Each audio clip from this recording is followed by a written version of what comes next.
Once upon a time, in a magical world, lived a friendly and mischievous boy named Ron Weasley. He was known for his red hair and his love for adventures.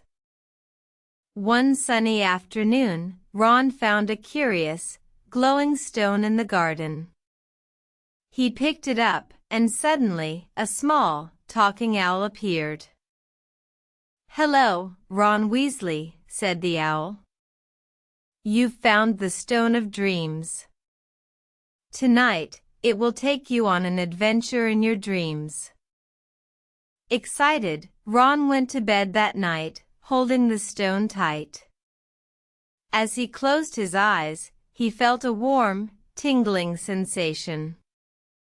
Suddenly, he was in a magical forest, filled with glowing trees and sparkling streams. He saw a lost unicorn and a talking toad.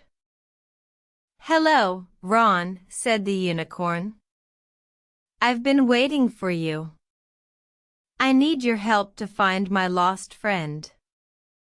Ron agreed, and with the help of the toad, they searched high and low, solving riddles and overcoming obstacles. In the end, they found the lost unicorn's friend, and they thanked Ron for his help. The Stone of Dreams then took Ron back to his bed, where he woke up, still holding the glowing stone. From that day on, Ron had the most exciting dreams, filled with adventures and new friends. He realized that sometimes, the most magical adventures are the ones that happen when you sleep.